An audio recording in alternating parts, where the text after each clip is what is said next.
Nasa kote ang isang nag-aalok ng mga mamahaling relo, pero itinatakbo lang umano ang bayad kahit hindi inaabot ang ibinebenta. Mahigit 8 milyong piso na umano ang kanyang natangay. Narito ang aking eksklusibong pagtutok.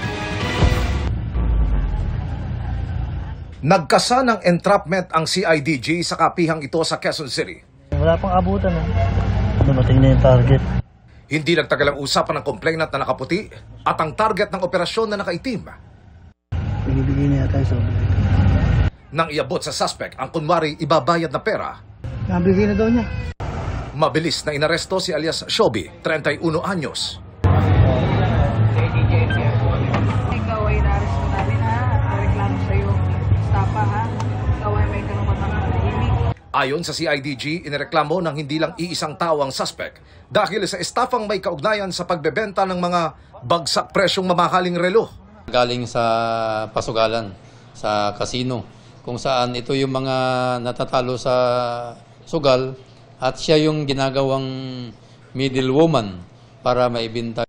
Ang modus, ayon sa pulisya, hihingi muna ang suspect ng down payment at pag nakuha na ang pera, hindi na siya magpapakita. Ang gagawin niya, ipopost niya online para meron yung mga interesado, i-PPM sa. Na-inquest na sa piskalya ang kaso laban kay alias Shobi. Siya mismo ang nagsabi during sa NPS proceedings natin na mahigit 8 milyong piso na yung kulimbat niya sa mga iba't ibang kliyente. Isa sa mga complainant, ang 21 anyos na si Cassandra, na inalok naman ng suspect na mag-invest sa buy and sell ng mga mamahaling relo. Pero ni Cinco, walang bumalik sa perang inilagak niya sa suspect. Sa 180,000 na ida-down ko po, is ang kikitain ko daw po doon is 50,000. Ano nangyari sa pera?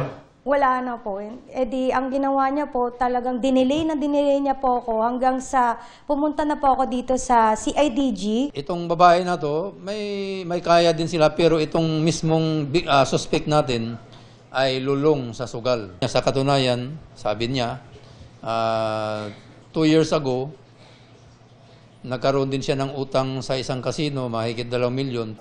Nang makapaream namin ang suspect, nagkautang po ako, sir, pero inayos ko po yun, sir. At patuloy ko pong inaayos. Alam ko po nagkamali ako. Sobrang nagkamali ako sa part ko na yun. Pero wala pa akong plano takbuhan. Wala pa akong sa mga nagawan ko po ng kasalanan, sir. Humingi po ako ng tawa doon. Yung mga too good to be true na isang mamahaling bagay tapos ibibinta ng mura, manigurado po tayo, dapat alamin natin kung sino-sino itong nagbibinta. Hindi ka dapat magtitiwala basta-basta. para sa GMA Integrated News, Emil Sumangil, nakatutok 24 oras.